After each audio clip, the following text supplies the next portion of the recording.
Hoje vamos falar sobre un archivo sobre cómo lidar con dados faltantes, con missing, em análises estatísticos, no qual os autores do artigo que o Fernando vai apresentar, eles colocam várias situações comparando qual seria o benefício de fazer uma imputação múltipla versus analisar os dados completos, né? Analisar unicamente as observações com dados completos, né? Que é o que se conhece como análise de caso completo. Então, queria agradecer a Fernando pela preparação da apresentação. Por favor, Fernando, fique à vontade. Bom, gente, boa tarde. Vocês devem lembrar das outras apresentações que às vezes eu fico um pouco ansioso. Se eu começar a falar muito rápido ou ficar num ritmo diferente do que eu deveria estar, é só vocês me darem um toquinho que eu tento falar mais devagar. Como o professor falou, o tema vai ser os dados faltantes, é um tema super rico e o artigo se baseia em vários exemplos, então acho que a discussão vai ser bastante divertida. Hoje eu fiz uma apresentação caprichada, assim, talvez não em conteúdo, mas pelo menos em forma, parnasianismo puro, assim, a forma tá bem estética. Deu bastante trabalho, na verdade, fazer o ajuste da forma, mas enfim, eu posso comentar sobre isso depois. Eu vou reduzir a nossa apresentação a 3 grandes blocos de discussões. Então, primeiro eu vou falar sobre os mecanismos de não resposta, ou seja, os mecanismos que geram dados faltantes. Depois, os métodos de correção. Então, o artigo se baseia principalmente em deleção e imputação, mas a gente vai conversar sobre alguns outros de uma forma mais sucinta. E, por último, os exemplos que o artigo realmente vai apresentar, e aí a gente vai ter mais tempo para discutir. Então, primeiro falando sobre não resposta. Não resposta é a forma brasileira, assim, por assim dizer, a forma em português de dizer missing data. Isso é uma situação que a gente vai encarar frequentemente nos nossos estudos e na nossa vida profissional. E se a gente fizer considerações para ajuste desses dados faltantes de forma inadequada, a gente vai ter viés na nossa análise e a gente vai perder precisão da estimativa. É importante lembrar que existem vários métodos, a gente vai discutir alguns aqui durante a tarde, mas cada método tem que ser analisado na situação, porque ele depende da quantidade de dados que estão faltantes, dos padrões de dados faltantes, da justificativa dos dados faltantes, então não existe um método que vai ser universal para tudo. Então, primeiro entendendo os dados faltantes.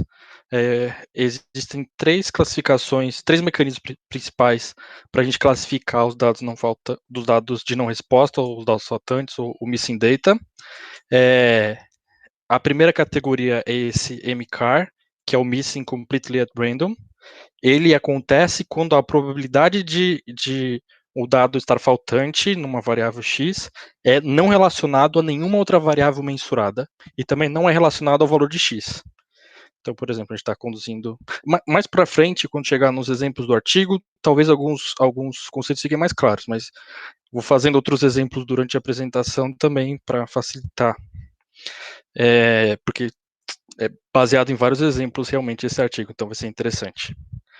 Se a gente está fazendo uma condução de um estudo na faculdade de saúde pública e a gente precisa que os alunos preencham um questionário, e aí o aluno, na entrada da faculdade, cai um piano na cabeça dele. Ele não vai preencher esse questionário, o dado dele vai estar como missing, mas o dado de não resposta não é relacionado a nada do que a gente está estudando e não é relacionado a nenhuma outra variável mensurável. É completamente devido ao acaso, a gente supõe. Esse MCAR, o completamente at random, é muito utilizado nas nossas pesquisas, mas é raramente comprovado. Então, é uma boa presunção, uma boa ideia da gente partir como pressuposto, porém, na prática, dificilmente os dados que não tiveram respostas vão ser devidos completamente ao acaso. E depois existem outras duas classificações, o missing at random e o missing not at random. E aí fica um pouco mais com... a linha entre as duas é um pouco mais tênue.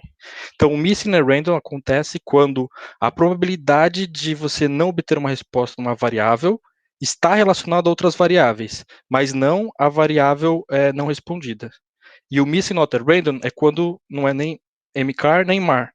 É quando a probabilidade da não resposta está relacionada a outros valores não mensuráveis, aliás, outros valores mensuráveis, incluindo ao valor da variável não respondida. Então, mais para frente, talvez fique um pouco mais claro quando a gente chegar nos outros exemplos, mas um comentário que eu esqueci de falar no começo. A maior parte da discussão se baseia no artigo do slide de capa, mas eu precisei de algumas outras referências, então, sempre que não tiver referência no slide, eu estou tratando do artigo da semana, e sempre que tiver referência, eu estou usando outra citação. E nesse artigo aqui em particular, eles colocam outros exemplos que talvez ajudem a gente a entender o missing at random e o missing not at random. O missing at random, por exemplo, se a gente estiver estudando a relação entre alcoolismo e autoestima de adolescentes, e a gente faz um questionário na escola, e o aluno falta no dia e não preenche o questionário porque na noite anterior ele bebeu muito e aí ele faltou. Então, nesse caso, a variável que está faltante, ela depende de uma variável observável, que a gente podia ter mensurado, que é o alcoolismo, mas não da variável autoestima. Em compensação, esse missing not at random, por exemplo, se a gente estivesse fazendo o mesmo estudo, só que não de autoestima e de, sei lá, de um exercício de matemática. E aí o aluno ele bebeu antes de fazer o exercício de matemática e ele não conseguiu responder o exercício porque, por ele ter bebido, ele não conseguiu entender a interpretação do exercício. Então, nesse caso, o valor faltante depende de variáveis que são mensuráveis, incluindo a variável que a gente está respondendo. Uma coisa importante que a gente precisa destacar é que, empiricamente, o único mecanismo que dá para a gente testar é o MCAR, que é o Missing Completely at Random. O Missing at Random e o Missing Not at Random, eles vão ser impossíveis de se verificar. Por quê? Porque para a gente ter esses dois mecanismos, a gente vai depender dos dados não observados. E se a gente observar esses dados, eles deixam de ser não observados. Então, é uma questão até assim de lógica. Por isso, a gente nunca vai conseguir provar empiricamente. Mas o exercício do artigo e outros exercícios que fazem para tentar entender melhor esse mecanismo de missing, eles normalmente criam simulações e são jeitos de criar suposições que são super plausíveis, mas a gente empiricamente não vai conseguir provar. E é importante também falar que os dados que estão faltantes, eles não são coisas universais da base. Eles são dependentes de cada resposta. Então, é importante, quando a gente for analisar qual é o tipo de mecanismo mais adequado, que a gente entenda o preenchimento da nossa base de um jeito super completo. Mais para frente nos exercícios, nos exemplos, perdão, acho que vai fazer mais sentido, mas eu vou acabar resgatando essa informação depois. Então, entendendo os mecanismos de não resposta, a gente vai para os métodos de correção. Então, como eu falei para vocês, o exercício vai se basear em dois métodos principalmente, a deleção e imputação múltipla. Mas eu vou passar rapidamente pelos outros só para a gente ter o contexto. Então, deleção é a técnica mais básica da gente resolver variáveis que estão faltantes. Então, o que a gente vai fazer? A gente vai deletar quando a variável não está preenchida na base. A gente pode fazer isso através do CCA, do Complete Case Analysis, ou através de um outro tipo de análise que é o ACA, que é o Available Case Analysis. Então, no CCA, que é o Complete Case Analysis, a gente vai excluir sempre que as variáveis que a gente precisa não estão presentes. E no ACA, a gente vai excluir baseado numa situação caso a caso, dependendo das variáveis que a gente está estudando. Por exemplo, imagina que aqui são 7 indivíduos e as bolinhas preenchidas significam que a gente tem a resposta e as bolinhas mais clarinhas significam que a gente não tem resposta. Então, para esses 4 indivíduos, a gente tem valores faltantes. Se a gente fizer o CCA, a gente vai excluir por completo esses indivíduos. Se a gente fizer o ACA, a gente vai excluir os indivíduos que não tiverem os valores necessários para a nossa análise.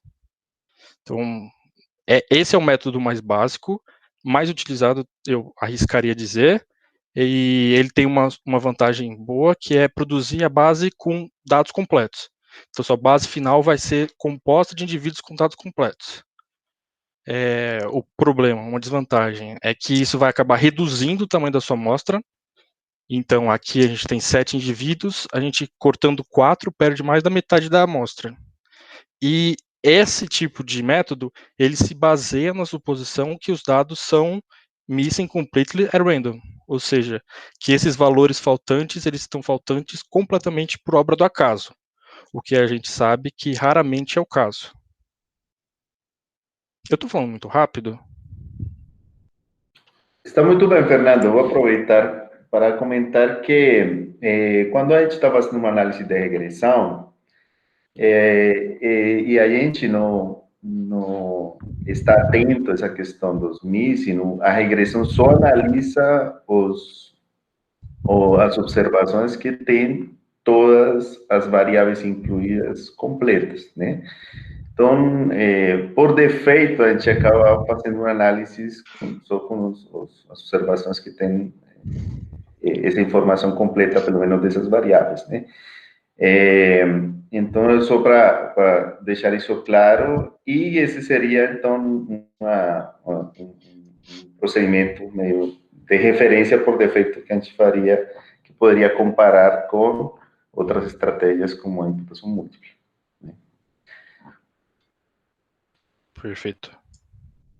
Bom, eu vou passar sobre, assim, não vou dar tanta ênfase nos outros métodos de corrigir dados faltantes, mas uma das formas de a gente melhorar o CCA é a gente fazer a ponderação de probabilidade inversa, que é Inverse Probability Weighting, e é basicamente o mesmo que a gente faz quando a gente quer selecionar uma amostra de um grupo seleto de pessoas numa população geral, e a gente dá pesos inversamente proporcionais para essas pessoas, inversamente proporcional à probabilidade da pessoa ser escolhida, e basicamente é a mesma situação nesse caso.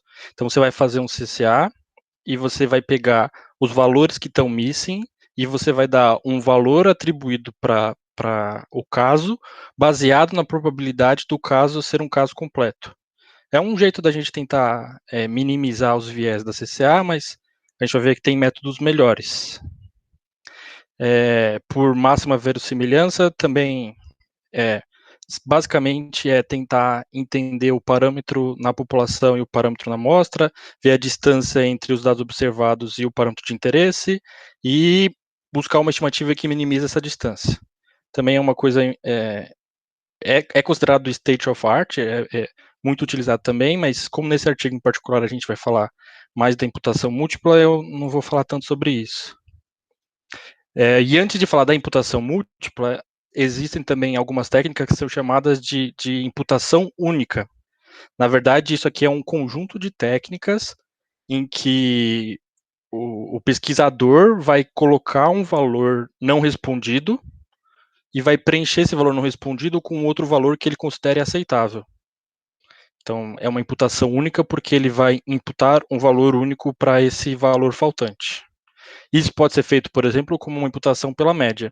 Então, você pega os dados faltantes, você calcula a média dos dados que você observou e substitui o dado faltante com o valor médio. Isso é um jeito de resolver o problema, mas isso acaba atenuando as variações que a gente tem normais na população. Também você pode imputar por regressão, que basicamente é você fazer uma regressão entre os valores observados e os valores faltantes, e usar o valor predito para imputar a sua análise depois. Isso aqui é um pouco melhor, mas ela ainda assim vai produzir valor enviesado, a menos que você tenha uma correlação perfeita entre as variáveis que você está observando, e raramente é o caso. E imputação por regressão estocástica, na verdade, é uma regressão estocástica. Você faz a regressão e acrescenta um erro aleatório para permitir uma variabilidade mais parecida com a variabilidade da população real. É um jeito de resolver com uma imputação única, mas, como a gente vai ver em seguida, a imputação múltipla permite corrigir isso de uma forma melhor. Então, falando sobre a imputação múltipla. Imputação múltipla ela é baseada em 3 etapas, e essas etapas têm subetapas, mas que não são complicadas de entender. São complicadas de fazer, mas não de entender. Elas são fáceis de entender. Então, primeiro, a etapa de imputação dos dados. Então, ele é chamado de imputação múltipla porque a gente vai criar múltiplas bases de dados. E cada base de dado vai ter um valor diferente imputado a ela. Isso significa que a gente vai partir de uma base e vai chegar a diversas bases. No artigo de referência fizeram 50 imputações, então foram 50 bases diferentes, mas naquele outro artigo que eu estava citando agora há pouco, eles falam que normalmente 20 é um número aceitável, embora não tenha nenhuma regra por trás dessa decisão. É importante também falar que essa parte da imputação, ela depende de vários algoritmos. Então, isso aqui, quando a gente fala imputação múltipla, isso aqui, na verdade, é um termo genérico de diversas técnicas a gente fazer múltiplas imputações da nossa base. Uma das formas que é mais citada e que é a do artigo é uma que eles chamam de data augmentation, que basicamente são 2 etapas, o passo I de imputação e P de posteriori, e você vai gerar um valor com uma regressão, bem parecido com aquela regressão estocástica do slide anterior, e aí esse valor ele é movido a posteriori numa simulação, e a partir da simulação ele gera novos valores, gera uma nova matriz. Então você usa esse valor da nova matriz no passo de imputação novamente, e gera novos valores que são alimentados no passo P. E você fica fazendo o passo I, passo P, passo I, passo P, diversas vezes. E cada vez que você faz esse passo, você na verdade está gerando uma base nova com valores diferentes da base anterior. Então, por isso chama imputação múltipla. A segunda etapa é a análise dos dados, e a análise dos dados matematicamente não tem segredo, mas computacionalmente, assim, do ponto de vista de computação, exige bastante do computador, porque cada vez que você gera uma nova base, você tem que fazer a mesma análise que você faria na sua base única, nas diversas bases que foram geradas. E você pode, por exemplo, fazer uma regressão linear.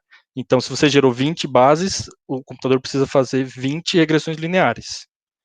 Sem segredo, ok. Depois que ele faz essas 20, então tem a última etapa, que é a síntese dos dados. Então, a síntese dos dados é normalmente unificar todas as informações dessa análise em uma estimativa única e um erro único. E normalmente isso é feito com a média. Então, também não vai ser nada muito sofisticado. A parte mais difícil realmente é a imputação e a análise. E esse aqui ¿Puede voltar un poquito, Fernando, por favor? Posso. Você explicou perfeitamente, só queria comentar que esse processo computacionalmente, como você falou, bastante exigente, especialmente quando a análise em particular já é exigente. Por exemplo, uma coisa é fazer 50 imputações para depois rodar uma regressão logística normal, convencional, e outra coisa é fazer 50 para rodar depois uma análise multinível, né? Então, a análise multinível, por exemplo, quem já fez, sabe que computacionalmente é mais exigente, pode demorar horas até dias um modelo para converger, né? Se você vai usar a imputação, ele vai ter que rodar essas análises para cada versão de dados imputados. Então, recentemente eu fiz uma análise multinível com dados imputados, aí só coloquei 5 imputados, senão não ia conseguir fazer isso em um tempo razoável, né? Outra coisa, outra implicação disso é que se você incluir na ordem da regressão condições do tipo if tal coisa, que às vezes a gente faz regressões com if alguma coisa para restringir o banco a um subgrupo, a um subset. Se nesse if você coloca uma variável que foi imputada, aí vai dar problema porque em cada banco essa variável imputada pode ter valores diferentes, né? Então, as amostras poderiam ser diferentes e aí não vai converger em um modelo, em uma medida de resumo, porque os bancos ficariam diferentes. Então, isso que acabou de explicar o Fernando é muito importante para ter essas duas considerações e entender implicações durante a execução das análises. Bom, obrigado, Fernando. Por favor, continue. Obrigado, professor. Então, esse aqui, na verdade, é um exemplo gráfico do que eu expliquei, o professor também explicou. Basicamente, a imputação é a primeira etapa, na qual você parte de um valor faltante e gera múltiplos valores para substituí-lo. Aqui tem uma coisa importante para poder dizer. Os modelos de imputação, eles precisam conter as variáveis do modelo de análise. Então, por que isso é importante? Porque a imputação vai ser melhor ou pior, dependendo de quão melhor ou pior é a predição pelas outras variáveis que a gente tem, que são variáveis que vão auxiliar nessa etapa. Aqui significa, são 3 bolinhas de cor diferentes, significa que são 3 bases de dados diferentes. Então, o modelo vai analisar cada uma dessas bases, como o professor também acabou de explicar, isso vai gerar estimativas diferentes, que então vão ser combinadas numa medida única, numa medida condensada. Acho que preciso bater nessa questão dos dados do modelo, porque isso vai voltar um pouco mais para frente, mas é importante a gente pensar que o padrão de dados faltantes vai influenciar na melhor escolha do método de correção. Então, sem mais delongas, a gente vai para a última parte, que é a parte dos exemplos, e que talvez seja a parte mais longa, mas também acho que é a parte mais divertida. Então, aqui é o primeiro exemplo, é um exemplo de não resposta, ou seja, de dado faltante. Então, digamos que nós somos pesquisadores que estão estudando qual foi a relação entre uso de maconha aos 15 anos de idade e transtornos mentais aos 21 anos de idade. Então, a gente tem uma variável de exposição, que é o uso referido de maconha no último ano. Isso foi medido quando o adolescente tinha 15 anos. Isso é uma variável categórica dividida nessas 3 categorias. A gente tem 2 variáveis de desfecho. Uma é um score de sintomas de depressão e uma é um relato de automutilação.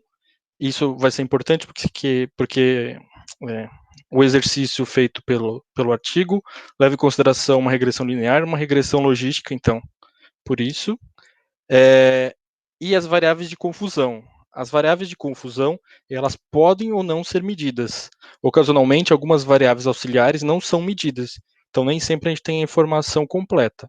Mas elas vão contribuir para o pensamento que a gente tem que ter sobre os dados faltantes.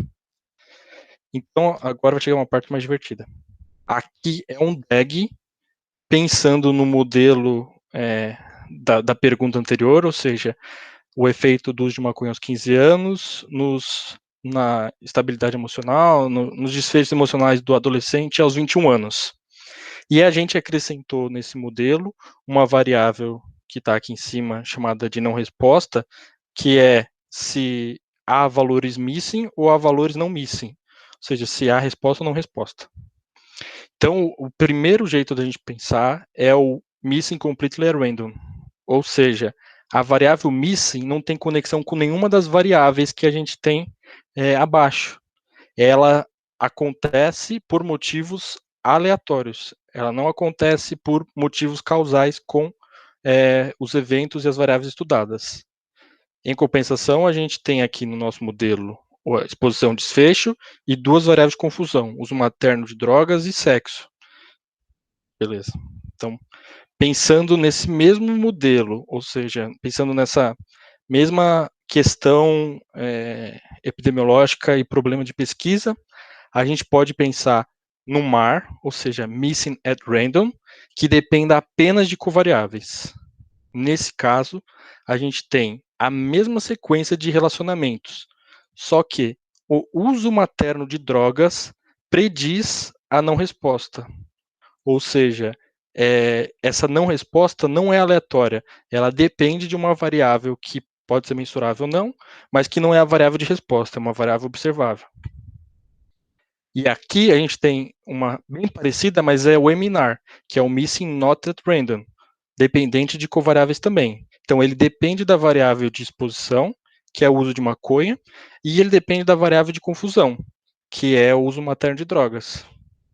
Esses são dois exemplos de MAR e MNAR para dependência de covariáveis para ter o não missing, para ter a não resposta ao valor missing. A gente também pode ter MAR que dependa do desfecho das covariáveis. Então, a covariável uso materno de drogas e a variável desfecho, elas vão influenciar em ter ou não resposta. E a gente pode ter o MNAR do mesmo jeito, mas para ser MNAR, ele precisa que essa variável esteja incluída.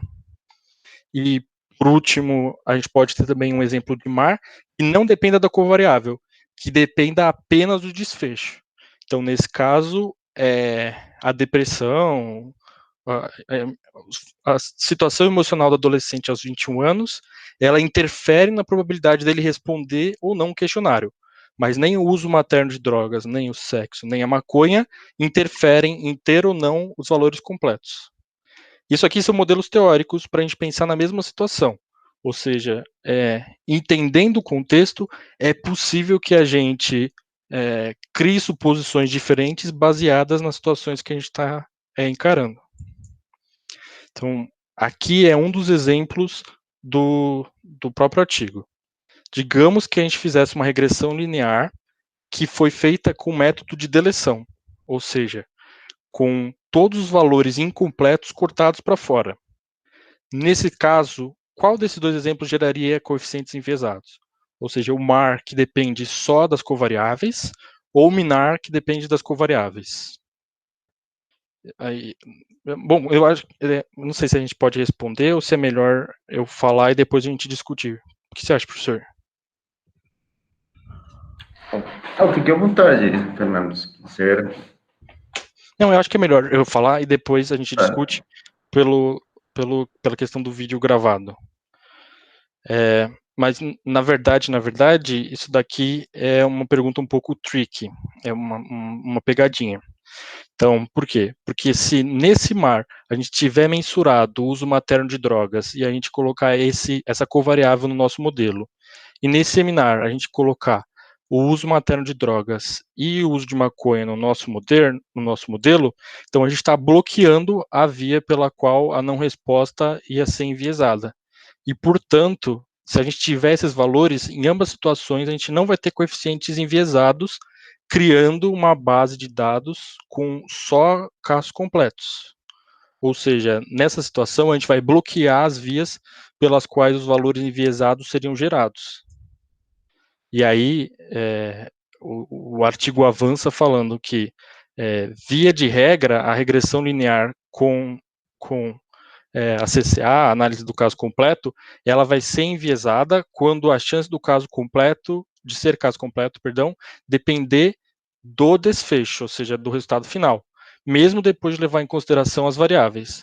Ou seja, as situações que vão gerar dados enviesados na regressão linear vão ser quando a variável incompleta depender de uma covariável e do desfecho no MAR, quando ela depender da exposição do desfecho na MINAR, e quando ela depender apenas do desfecho na MAR.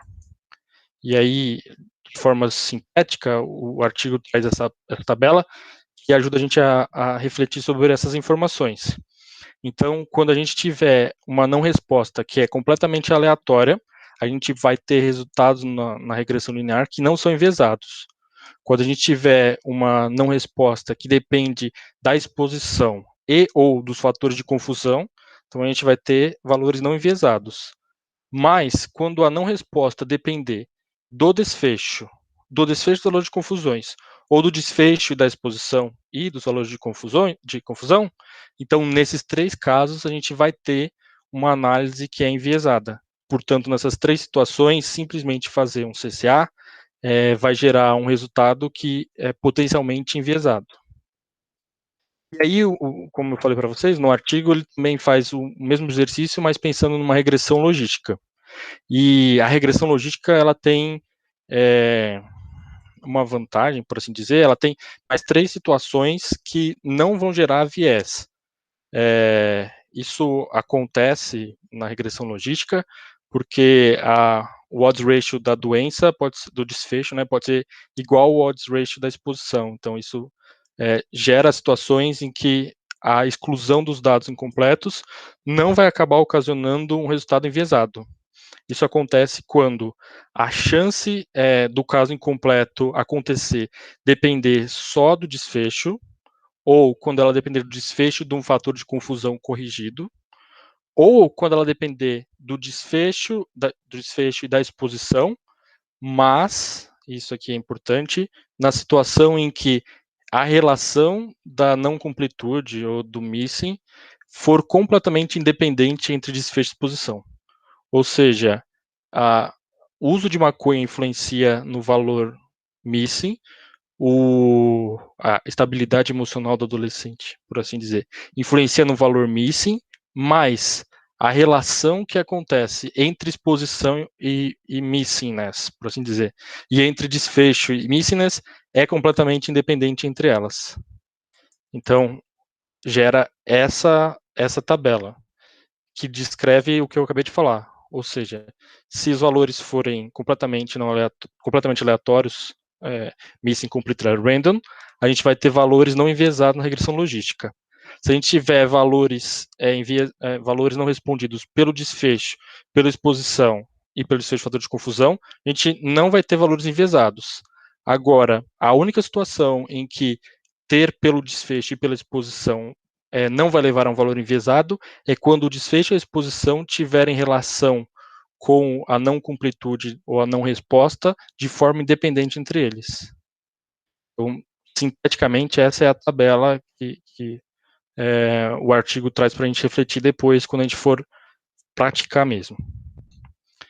E aí, tem algumas informações adicionais que ajudam a gente a refletir sobre isso.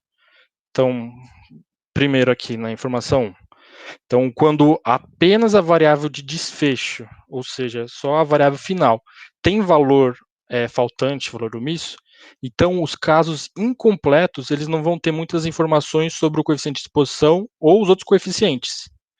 Então, nesse caso, a imputação múltipla vai perder eficiência.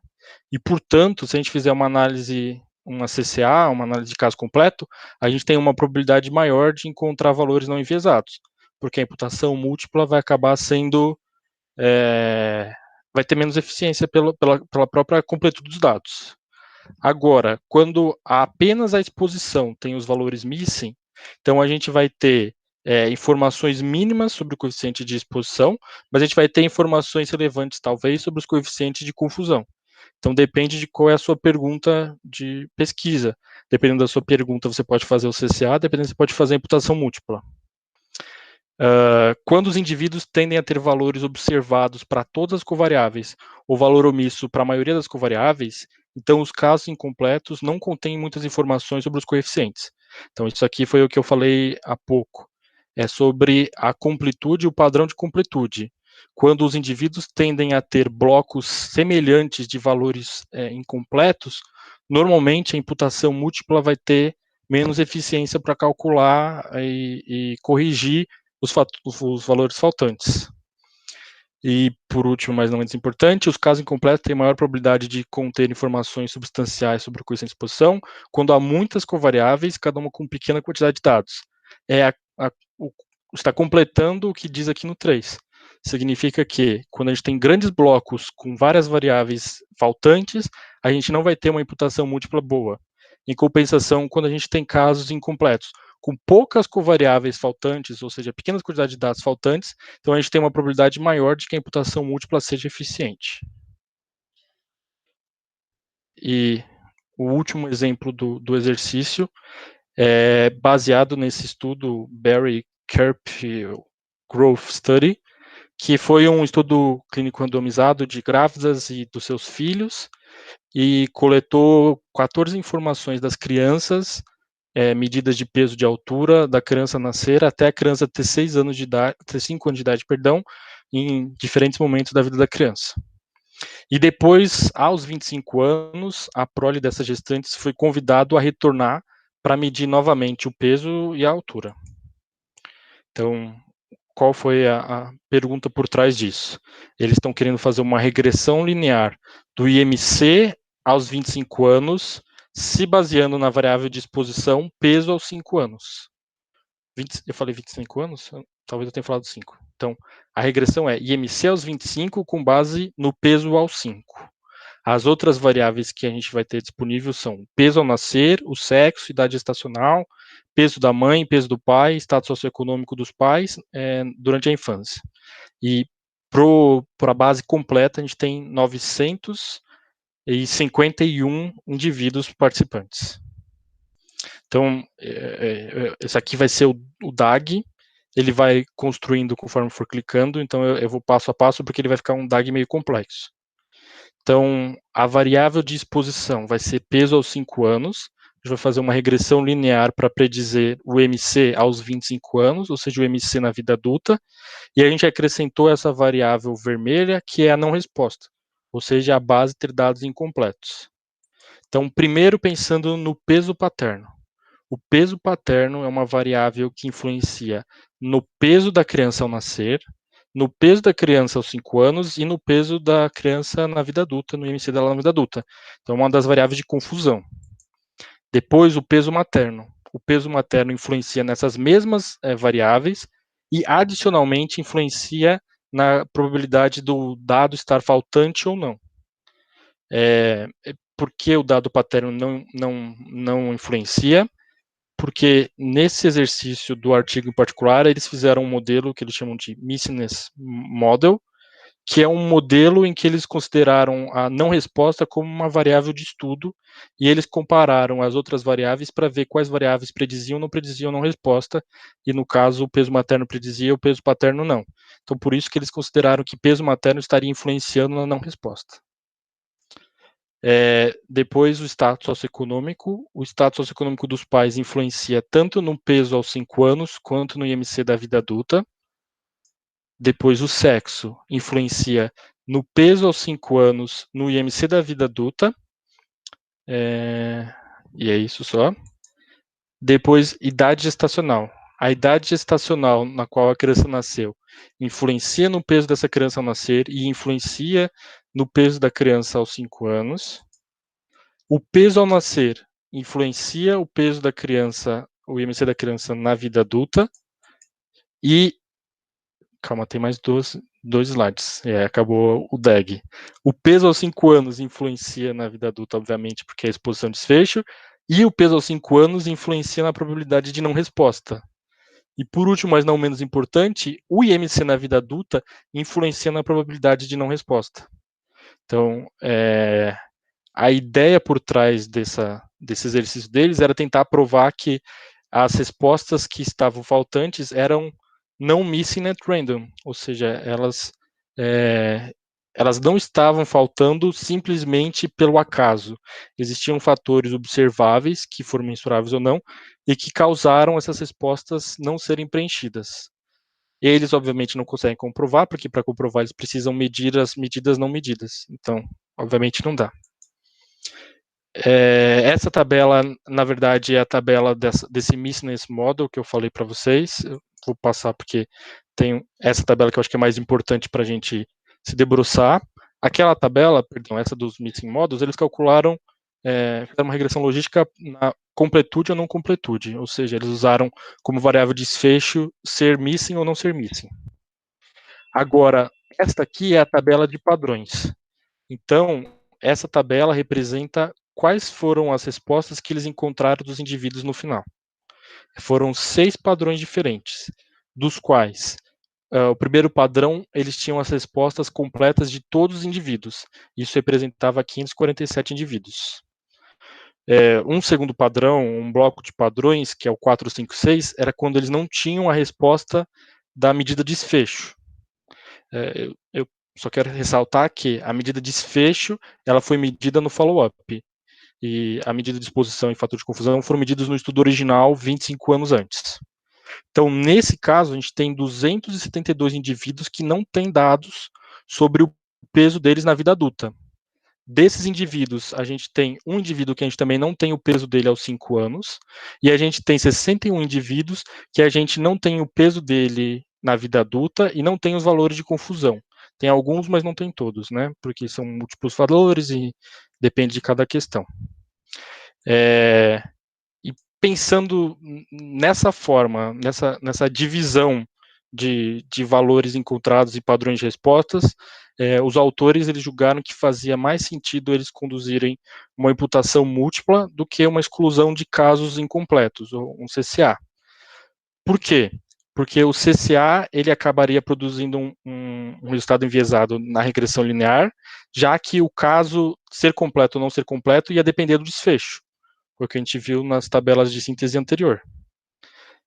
Além disso, eles viram que tinha uma variável auxiliar, que era o peso da mãe, que era uma preditora de não resposta.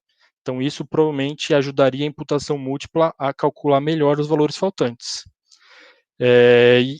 Além disso, como entre os padrões de resposta eles tiveram valores divididos e poucas vezes fatores de grandes blocos faltantes, por exemplo, aqui o fator de exposição foram só 7, aqui foi só 1, enfim, como os padrões de completude das bases estavam variados, eles acreditaram que isso ia ter informação suficiente para que o modelo de imputação múltipla gerasse com mais eficiência os valores encontrados. Então, falando tudo isso, eles conduziram uma imputação múltipla, porém eles também fizeram uma análise de caso completo para a gente fazer essa comparação final. Então, a imputação múltipla deles considerou a base completa e fez 50 imputações múltiplas. E a análise de caso completo considerou só os casos completos, que eram 547. Então, primeira variável, que era o coeficiente de exposição. Aqui o log do odds ratio mesmo, não é o odds ratio de verdade. E aqui tem um intervalo de confiança. Então, o peso aos 5 anos foi super parecido entre as duas metodologias, tanto análise de caso completo quanto análise de imputação múltipla. Mas, para as outras variáveis, a gente encontrou valores diferentes. Então, para a variável peso ao nascer, os valores são muito diferentes, e para a variável idade gestacional também. Para a variável status socioeconômico, os valores são diferentes, mas não tão expressivamente. Então, provavelmente foi melhor diluído. E, assim, pensando no que o exercício do livro, do artigo, queria trazer para a gente. Queria trazer para a gente que valores faltantes são problemas que vão ser encontrados para a gente. Nós vamos encontrar esses problemas múltiplas vezes no nosso dia a dia, mas esses problemas eles têm que ser tratados de forma adequada. É importante que a gente tenha um relato transparente de como os dados faltantes foram trabalhados, porque isso pode afetar a nossa análise principal. Então, isso não é uma informação a ser ignorada no nosso relato final. E, por último, mas não menos importante, é uma coisa que a gente não se dedicou tanto durante o artigo, mas que eles gostam de salientar, é que sempre que for possível, a gente tem que fazer análise de sensibilidades para a gente poder validar as suposições que a gente fez com relação às decisões que foram tomadas. Esse slide bonitinho que eu falei para vocês, na verdade, eu copiei o template desse site, então eu deixei a dica porque eu achei que ficou legal. E eu termino com essa tirinha do Gilbert, que ele fala, o chefe pediu para ele criar um número, ele fala assim, eu não consegui criar um número correto, então eu inventei esse número, e os estudos mostram que números inventados não são mais úteis do que números reais. É uma reflexão, mas enfim, é uma brincadeira com o exercício das imputações múltiplas. Obrigado. Fernando, muito obrigado. Gostei muito da apresentação.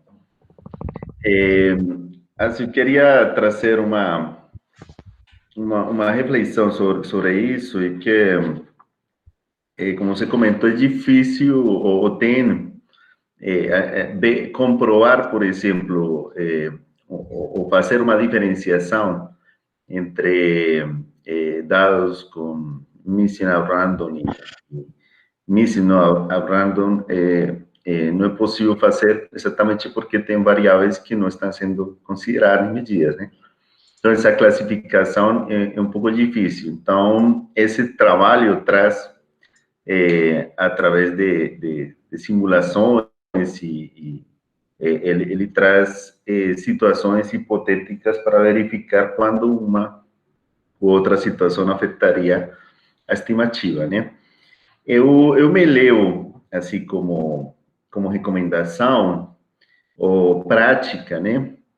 Que, em termos gerais, é importante verificar se a falta do dado ou o complemento, né, a completitude dos dados, está associado com o desfecho depois de ajustar pelas covariáveis de interesse, né? Logicamente, para estabelecer quais são as covariáveis de interesse, a gente deve ter feito um DAG para saber quais são essas variáveis de interesse.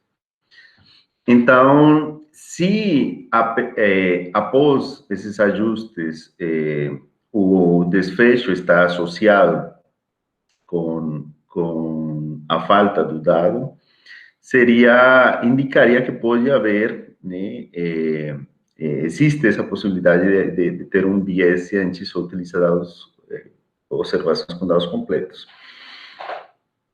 Caso contrário, caso não exista uma associação, aí a gente poderia estar tranquilo em relação a utilizar dados completos. Essa seria uma conclusão. Caso contrário, não deveria ficar tão tranquilo, né? Outra reflexão é que, embora a gente estabeleça com um diagrama causal, por exemplo, com critérios conceituais, quais são as variáveis importantes para o ajuste da associação que quer avaliar,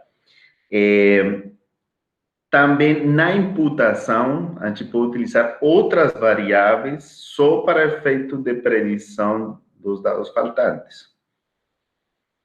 Então, nessa primeira fase, pode ser que tem variáveis que sejam excelentes preditoras de alguma variável que está faltando, que essas variáveis seriam auxiliares, e podem ser utilizadas nesse processo de imputação, mesmo que não seja necessário nem pertinente ajustar por elas na análise de interesse, propriamente dita, né?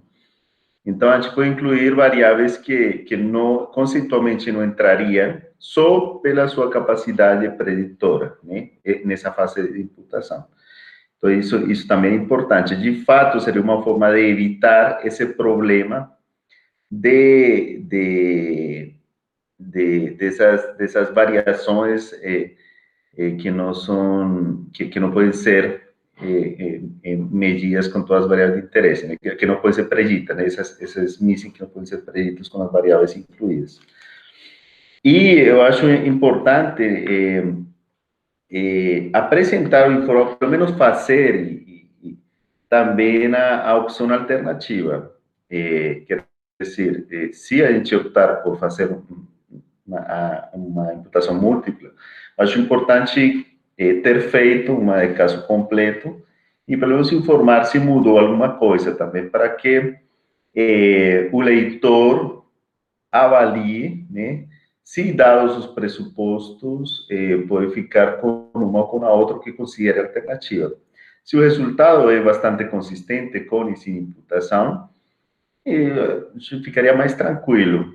Se não, a gente teria que ir a ver, né, quais foram os pressupostos que levaram a optar por uma ou outra estratégia, né? Então, acho que essas seriam, para mim, umas conclusões importantes desse trabalho. Então, Fernando, mais uma vez, muito obrigado. Eu vou para aqui a gravação e